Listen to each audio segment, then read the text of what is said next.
magazine en RDC pour la promotion des entreprises.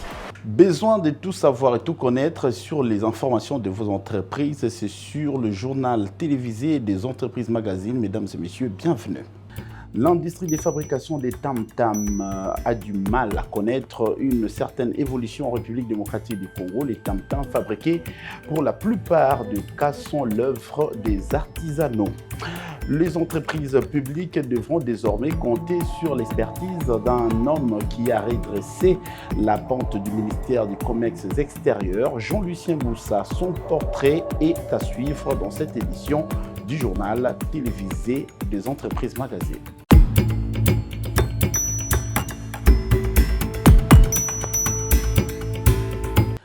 Encore une fois de plus, de partout vous nous captez à travers le monde, bienvenue à ce téléjournal. Il connaît un parcours élogé dans la vie politique de la République démocratique du Congo. Autant de fois ministre, député et à l'issue de dernières élections, élu de Boudjala dans le nord Ubangi, également rafle un siège au Sénat congolais. Il s'agit de Jean-Lucien Boussa, le désormais ministre du portefeuille.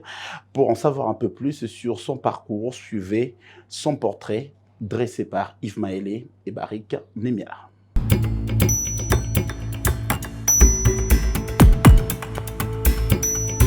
Ministre du portefeuille, Monsieur Jean-Lucien Boussa Tongba. Ministre des Commerces extérieurs depuis août 2019 au gouvernement Ilunga Kamba et de Samalou Kondé, Jean-Lucien Boussa a de nouveau bénéficié de la confiance du chef de l'État, Félix Antoine Tshisekedi Tshilombo, et du Premier ministre Judith Suminwa. En tout cas, l'autorité morale de la CODE est désormais, à l'issue de la dernière publication de l'équipe gouvernementale, les patrons du ministère du portefeuille qui dirigeait la princesse Adel Kaïnda. À la tête du ministère du portefeuille, Jean-Lucien Boussa a pour attribution de contrôler à travers les audits extérieurs la gestion des entreprises du portefeuille de l'État en collaboration avec le ministère de Finances dans ses attributions. En 1990, Jean-Lucien Boussa fait son entrée dans la sphère politique comme assistant du directeur des cabinets du président de la République du Zaïre, Mobutu Sese Seko, ensuite promu chef des départements administratifs et financiers au sein du cabinet du président de la République du Zaïre en 1994. Après les élections législatives nationales de 2006, Jean-Lucien Boussa est élu député national dans la circonscription électorale de Boudjala. Réélu député national dans la même circonscription, il obtient 2 sièges à la suite des élections législatives de 2011. Jean-Lucien Boussa garde un ancrage national et est élu pour la 3e fois député national dans son fief de Boudjala en décembre 2018. Après avoir servi sa nation pendant 3 législatures au sein de l'Assemblée nationale et cette fois-ci élu sénateur dans la province du Sud-Ubangi. Ministre d'État, ministre du Plan au sein du gouvernement Badibanga en décembre 2016, ministre d'État, ministre du Commerce extérieur au sein du gouvernement Tshibala en 2017, ministre des Commerces extérieurs au sein du gouvernement Ilunga Kamba, août 2019 à avril 2021. Il est reconduit à la tête de même ministère au sein du gouvernement Jean-Michel Samalou Kondé depuis le 12 avril 2021 par le président de la République, Félix Antoine Tshisekedi Tshilombo, réputé dans la scène politique congolaise depuis belle lurette comme une personnalité épris des qualités et vertus morales qui lui procurent confiance auprès de la plus haute autorité du pays. Jean-Lucien Boussa est né le 26 mars 1962 à Likaou dans les territoires de Boudjala, fils de Boussa Mboulé Jean et de Nyamboyo Honorine, marié à Madame Feza Amandi. Il vous souviendra que dans l'une de nos précédentes éditions, vous aviez découvert la personne de Didier Pambia qui s'était livré au micro du premier journal télévisé des entreprises magazine, JT Mag, ayant une vision et la passion de l'art de la communication. Ce dernier a bénéficié de la confiance du chef de l'État, Félix-Antoine Tshisekedi Tshilombo, par sa nomination au poste du ministre national du Tourisme. Retour de ce qui a été son entretien au journal télévisé des entreprises entreprises dans un passé récent. Suivez. Placé comme un magazine le plus prestigieux de la République démocratique du Congo, Optimum. Optimisé pour des résultats optimaux, c'est l'essence même qu'on donne à ce magazine d'information événementielle. Portraits et découvertes.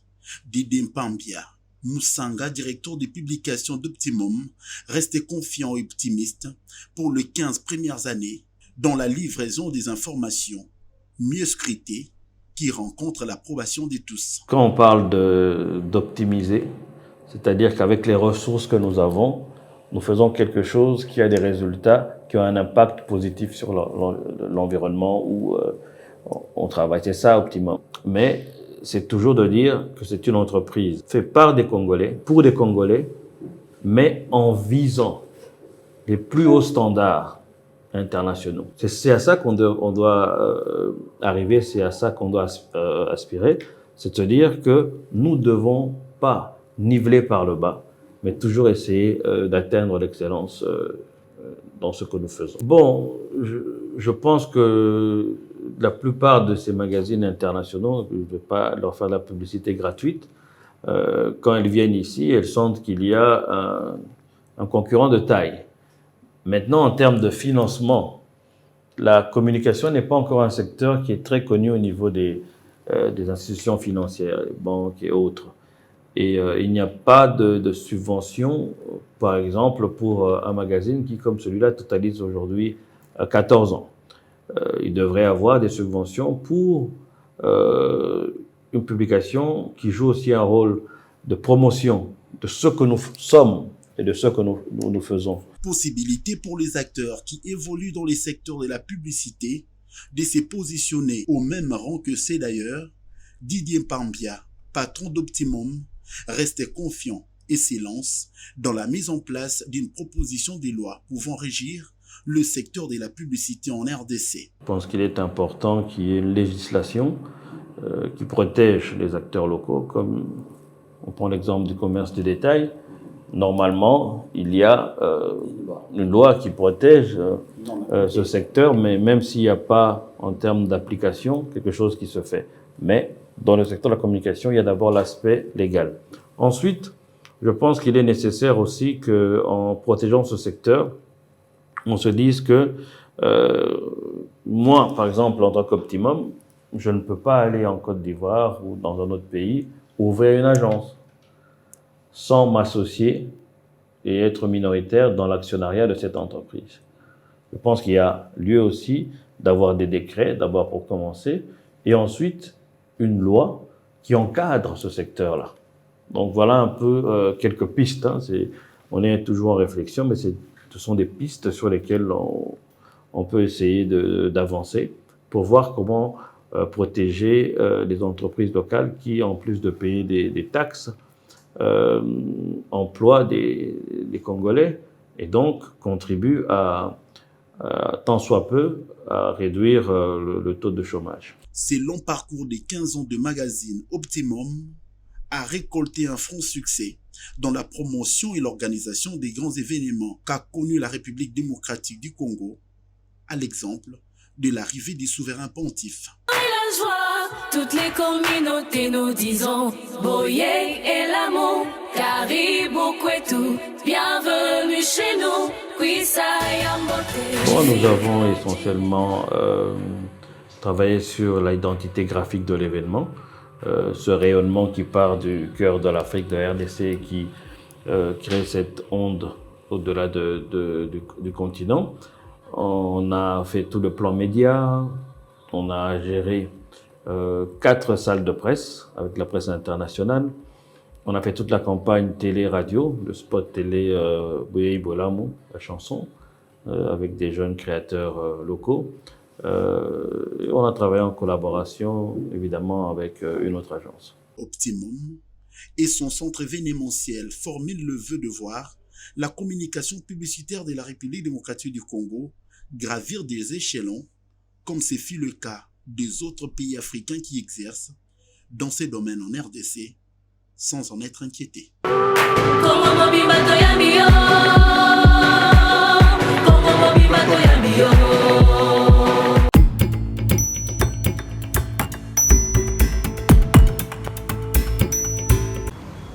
Des jours seulement après l'inauguration de l'avenue Ngouma dans la commune d'Ngalema par le ministre de l'ITP, à la suite des travaux réalisés par l'entreprise Aron Sefou sous la supervision de l'Office des voiries et drainage OVD, dans son tronçon compris entre Montfléry jusqu'à l'arrêt haute tension. Cette voie se sent menacée déjà par les eaux de canalisation d'une habitation riveraine. Ces eaux qui proviennent d'un tuyau défectueux appartenant à la régie des eaux pourraient, si l'on n'y prend pas garde, détruire cette route Ngouma récemment réhabilitée, tel que les agents de la police des roulages alertent. La tuyau à régie des eaux, j'ai trouvé, mais ils ont bouqué ma belle oyo. Alors, déjà, alors ce qui est boucané est quoi côté na côté à ma belle le bossan il y a sénateur. Là c'est tout et qu'on a dégradé. Aux allez terrasser c'est comme les autres là. Mais ce qui nous c'est tout comme des gens à fouiller boyer. Donc au coup fagnon c'est tout en haut. Le Seigneur va régie des eaux va intervenir pour que ça aille. Là donc ça régie des eaux mais si on a ces trouvé une seule fois pour tout, mais je veux comprendre que ça date de longtemps, tout le monde déjà plus d'un mois. Terrasse Oyo, la bordure la chaussée. Les années de bâtonnier va bien. Mais ce qui connaît bébé, et que Boukana, et que bloquer, ma belle sur le côté, terrasser, ça va bloquer, ça va boucher.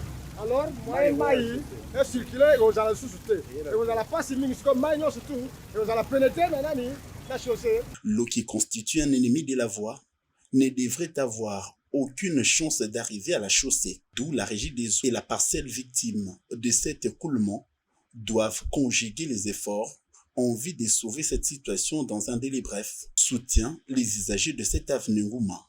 Tous ces pays pour la musalo à rentrer face à la qui a mais maïo zobi makoto izobangela ngopona nzela ekobuka prince yango salia oui so abuse ebuka ni musale bandela zéro moi tes ara passe na biso moko pe ba batakoto ce pays na musalo esala ba bon c'est la biso place maïo zobimana.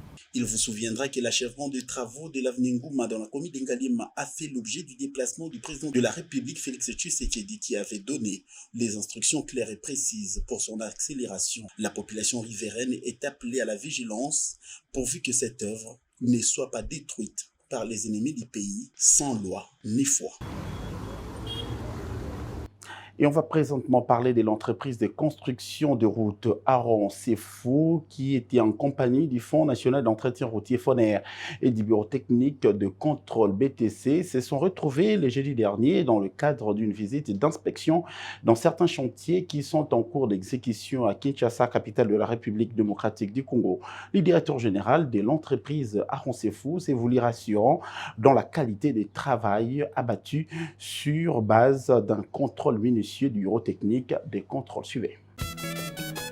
C'était une tournée de vérification, pas la moindre, qui était organisée avec l'entreprise Aron Sefou en associant les Fonds national d'entretien routier FONER ainsi que les bureaux techniques de contrôle BTC. C'était dans l'objectif de palper du bout du doigt différentes réalisations de l'entreprise Aron Sefou effectuées dans la ville-province de Kinshasa, mégapole, avec autant de défis en termes des infrastructures abîmées qui nécessitent un suivi, mieux un coup de balai de professionnels en la matière.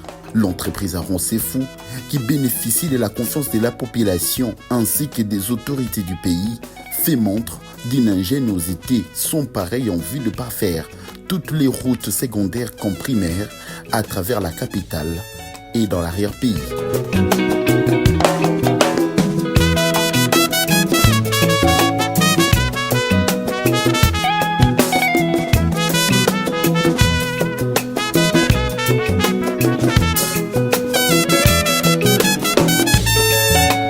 Tenu de la clameur publique au sujet des travaux réalisés, le Fonds national d'entretien routier FONER et le bureau technique de contrôle BTC, ici représentés par leurs directeurs généraux, se sont joints à l'entreprise Aron Sefou en compagnie du directeur général Aron pour palper la matérialisation des travaux dans différents chantiers, dont le niveau d'exécution est évalué à hauteur de 90%.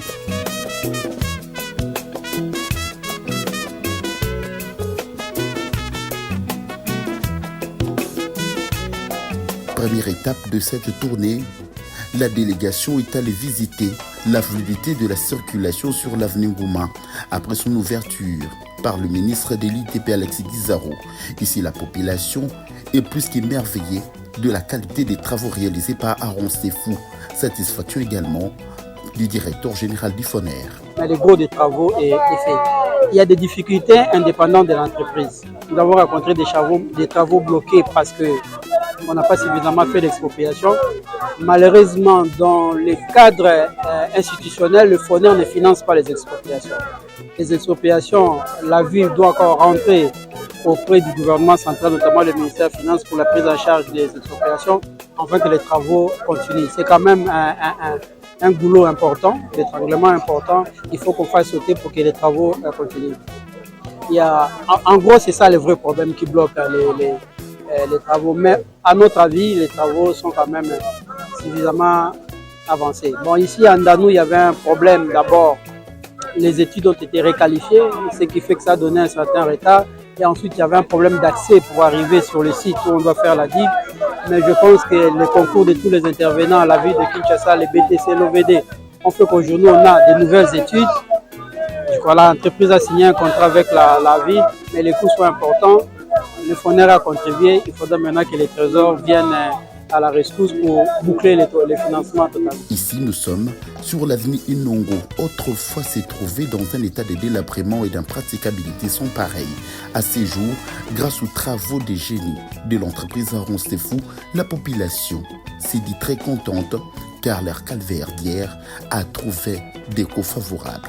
Nzela ebongi et continuer et katati bandalungwa pour esunga embouteillage ezala te batela biso ba route secondaire balabala na balabala yango nde lisumi na biso to suka boye te parce que so to suki boye yango bozo mona salité bato bazo boka matiti bato bazo continuer toujours salité ro continuer kaka donc pour même biso tina suka pour to sepela basali na bango nzela bien depuis Mobutu c'est la toute première fois tant to kutana lokwa boye Mobutu asala ki yango te biso mo bana mboka tozwile le wana faut to sala ngo bien toko bebisa te en tout cas pour la pont auto opesa bino lokumu tozo sepela tozo beta tolo parce que to dindi mingi na mai bato bakufi to perdre biloko ebele to perdre biso amisusu na mapamo kovanda te tokoma kotelenga na bana tokoma kolala na église mpona nini bisika kofutela eza te bandako nyonso ekenda yango moni tozosepela mpona pont. En tout cas merci bokende liboso faci akende liboso mande batisama lisusu. Les avenues et tronçons tels que Vivi,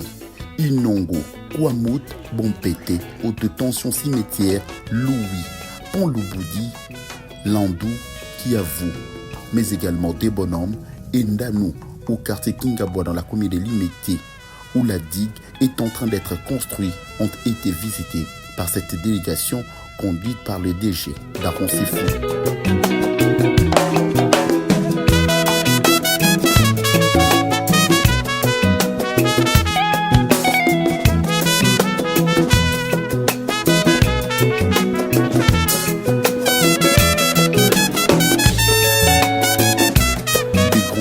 Réalisé sur l'ensemble de la ville de Kinshasa en vue de faciliter la circulation des citoyens montre à suffisance la volonté manifeste de cette entreprise Aaron Sefou qui matérialise la vision du chef de l'État Félix-Antoine Tshisekedi en mettant du lourd pour la réalisation des travaux sur base d'un préfinancement.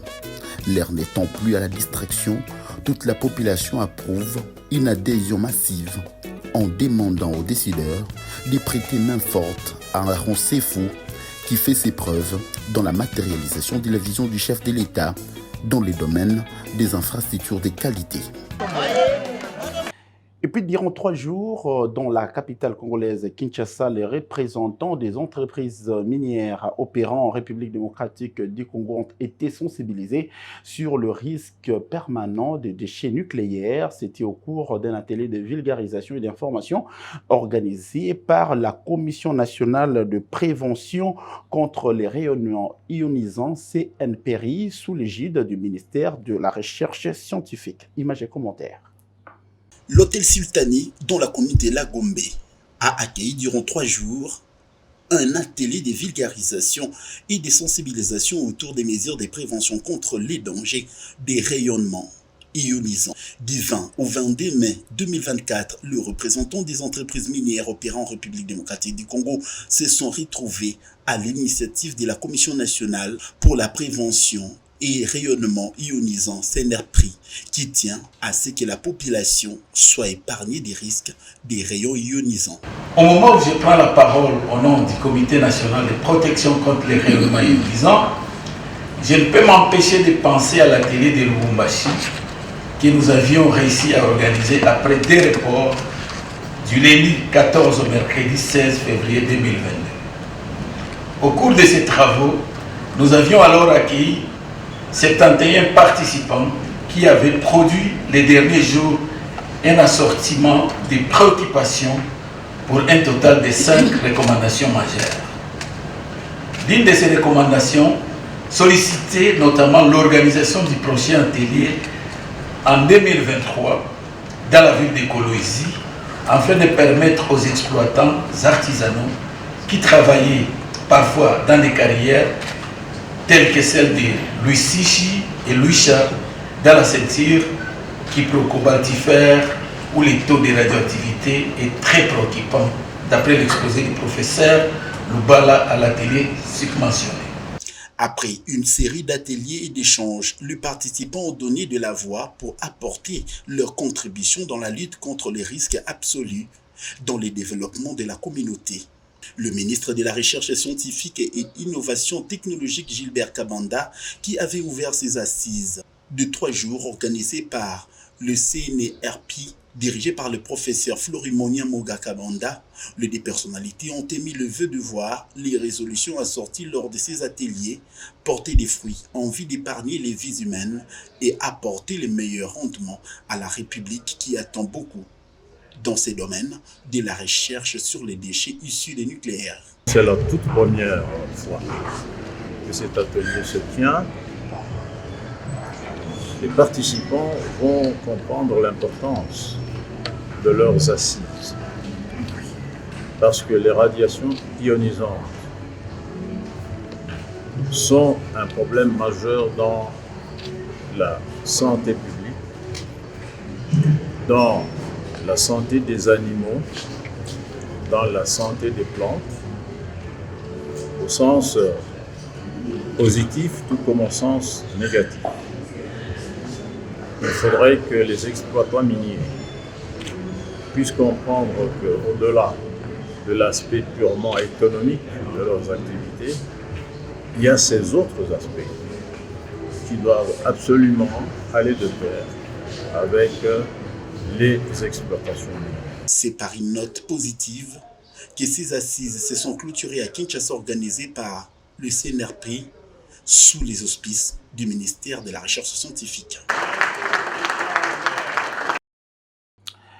Et pour assainir la ville-province de Kinshasa, réputée comme une capitale qui produit un taux élevé de déchets par jour, l'entreprise turque Albayrak s'engage à matérialiser la vision du chef de l'État, c'est rendre Kinshasa plus belle qu'avant. C'est ce qui justifie l'acquisition d'un lot important des engins d'assainissement qui étaient bloqués à la douane. Aujourd'hui, réceptionnés par le gouverneur sortant de la ville, province de Kinshasa. Suivez.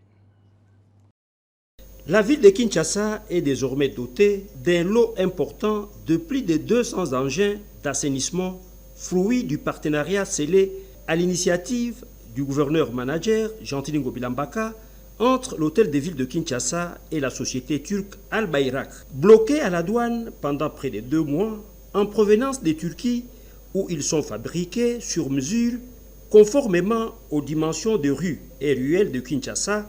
Ces nouveaux engins, réceptionnés mercredi 15 mai dernier dans la concession TP Alimete Founan par l'autorité urbaine, vont permettre à coup sûr à l'entreprise Albayrak d'accélérer les travaux de nettoyage de rues et d'évacuation des déchets dans le cadre de la 2e phase du programme Kinbopeto. Le chef de l'exécutif provincial sortant de Kinshasa s'est dit très heureux de voir ces engins arriver enfin dans la capitale en dépit des nombreuses difficultés rencontrées. Je suis hyper content, je suis plus que content.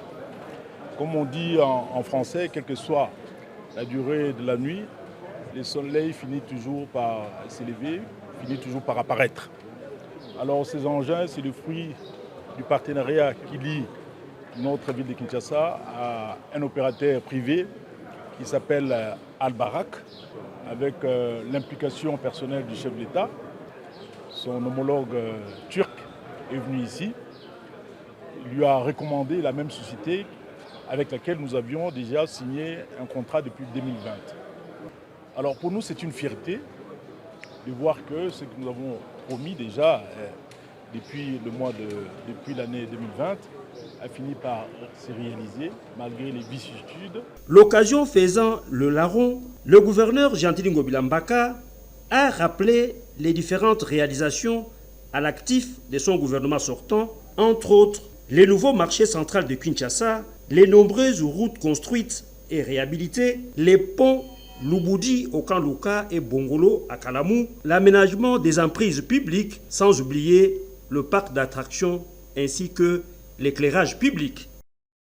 Et poursuivons cette édition d'information par ces communiqués où le fonds d'entretien routier FONER est accusé de coulage de recettes de plusieurs millions de dollars américains des péages routes chaque année dans la province de l'Uturi en République démocratique du Congo. C'est ce qui a comme conséquence les délabrements de routes nationales qui ne facilitent pas les transactions commerciales avec d'autres provinces et les pays voisins. Cette information vient d'une mission de contrôle après la dénonciation faite par la coordination des sociétés civiles locales dans une lettre ouverte adressée à la hiérarchie de ces services étatiques pour les éclaircissements. Le gouverneur militaire dans la province de l'Ituri a promis des poursuites judiciaires à l'encontre des auteurs de ces coulages de recettes. Nous y reviendrons avec force de détail dans nos prochaines éditions.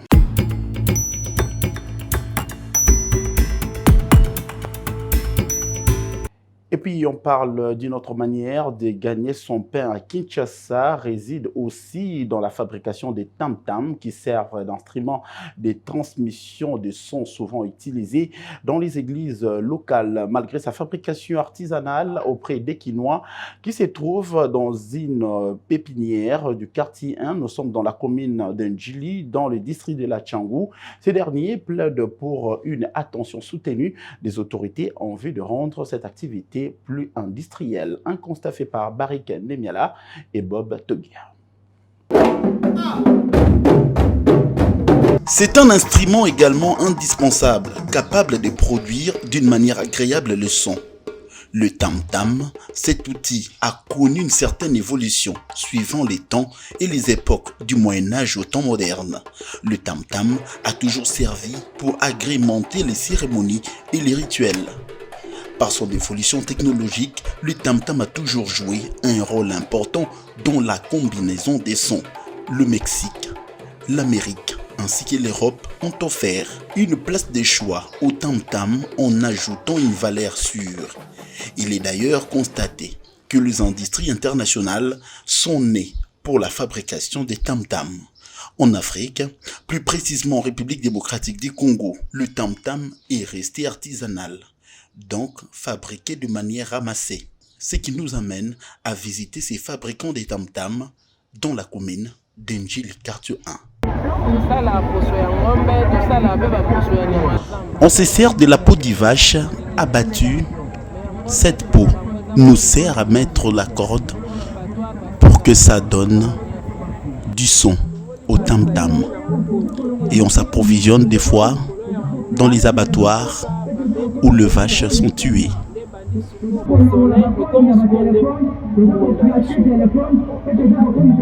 Ici, aucune machine n'est mise à contribution pour la fabrication des tam-tams, dont la plupart sont achetés par les églises locales. L'ingénierie ancestrale fait l'affaire pour aboutir à un résultat sans faille. Tant de fois on a plaidé pour que le gouvernement nous vienne en aide. Mais cela a été aussi de notre faute, car après la visite d'une autorité ici dans notre atelier, on s'était désolidarisé.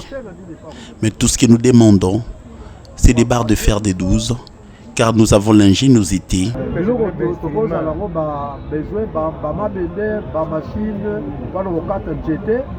Il en existe toute une variété des tam-tams sur ces sites du quartier 1, dont la commune d'Endjeli. Seulement, ces derniers implorent un encadrement des autorités compétentes pourvu que cette activité soit réellement industrielle, considérant que le tam-tam pour la tradition bantou a toujours occupé une place de choix. Sa valorisation et son expansion viendra à coup sûr remettre l'industrie de la musique congolaise à sa place dans les concerts des nations, car il en vaut la peine.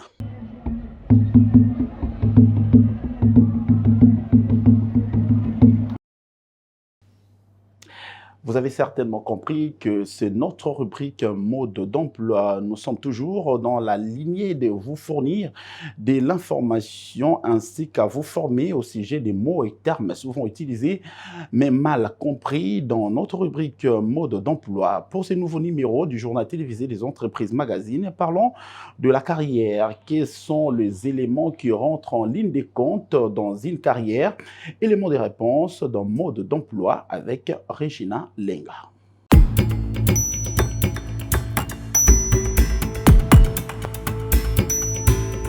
Par définition, une carrière est l'enchaînement et la variété de professions exercées pendant une période significative de la vie d'une personne et offrant des possibilités de progrès. Elle inclut le rôle dans la vie, les activités de loisirs, l'apprentissage et le travail. Avoir une carrière signifie que vous avez une formation, de l'expérience et des emplois dans un domaine. Retenez que votre objectif professionnel, c'est votre objectif de carrière, c'est-à-dire les ou les postes visés, mais aussi les projets que vous envisagez à court ou moyen terme. Une carrière est bien plus qu'un simple emploi, c'est une quête à long terme qui peut apporter un épanouissement personnel, une stabilité financière et un sentiment d'utilité. Signalons que l'importance du choix d'une carrière réside dans sa capacité à orienter et à cibler vos objectifs et vos aspirations.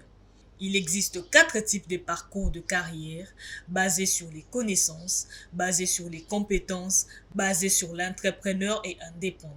Chaque type de parcours professionnel répond à un ensemble spécifique des qualifications qui vous aident à effectuer votre travail. La carrière a différentes étapes. La découverte, qui correspond à peu près à l'étape classique d'apprentissage, la performance, qui correspond à la maîtrise, le retrait, qui correspond aux phases de routine et de désengagement. Retenez que votre réputation est la chose la plus précieuse que vous possédez pour développer une carrière. Cela veut dire que vous devez être connu pour être une personne fiable, professionnelle et serviable.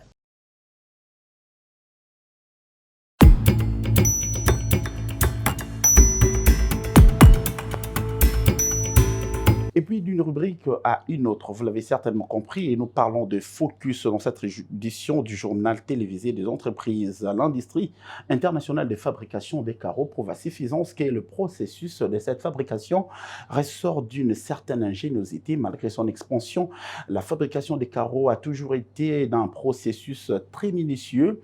Dans notre rubrique focus, on vous laisse suivre ce qui se passe dans le processus de fabrication des carreaux. Suivez.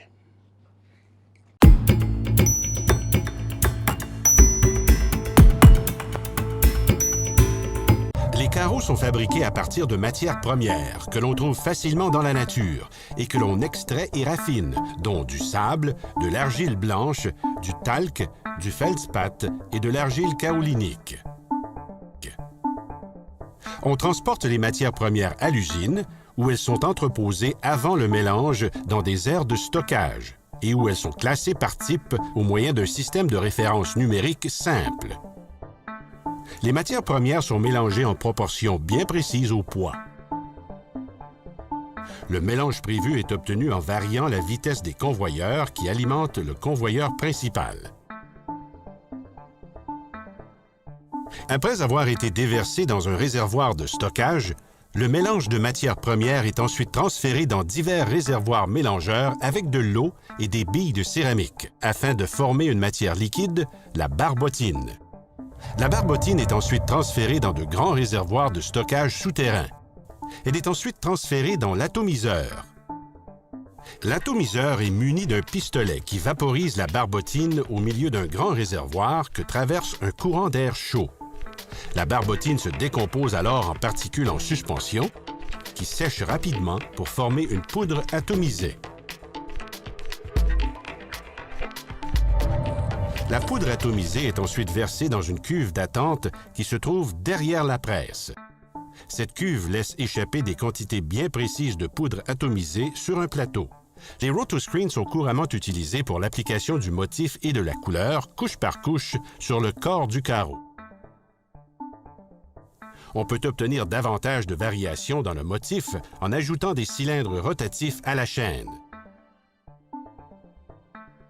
De nombreux tests permettent de vérifier la qualité du fini, la précision du motif et la définition des couleurs avant la qualification et l'acceptation du produit.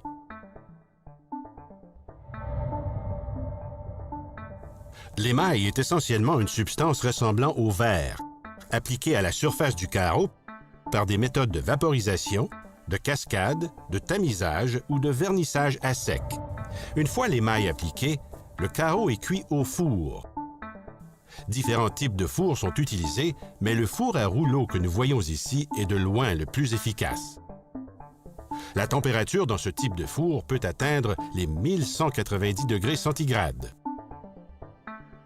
Le four solidifie l'émail et fait disparaître toute l'humidité résiduelle. Une fois cette étape terminée, on obtient le produit final. Pour garantir la qualité, le produit fini est inspecté afin de déceler toute imperfection. La teinte et la qualité sont validées par des moyens mécaniques et humains. Le tri et l'emballage se font selon l'information sur chaque carreau. Les précisions sont indiquées sur les boîtes quant à la qualité et à la teinte des carreaux. Puis, elles sont placées sur la palette appropriée. Une fois les palettes empilées, on les place dans la cour, prêtes à l'expédition. Voilà, ce journal est complètement fini, mais avant de nous séparer, place à présent au rappel des titres. L'industrie de fabrication des tam-tams, comme vous l'avez suivi dans cette édition du journal télévisé, deux entreprises a du mal à connaître une certaine évolution en République démocratique du Congo. Les tam-tams fabriqués pour la plupart des cas sont l'œuvre des artisanaux. Les entreprises publiques devront désormais compter sur l'expertise d'un homme qui a redressé la pente du ministère du Commerce extérieur, Jean-Lucien Boussa. Son portrait a été dressé dans notre édition du journal. Ce journal est complètement fini, a connu la participation de Regina Lenga comme chef d'édition, de Elim Flavio Merveille-Veco à la supervision, Bob Togia Emmanuel. On se retrouve pour un prochain numéro, toujours sur le journal télévisé des entreprises magazines.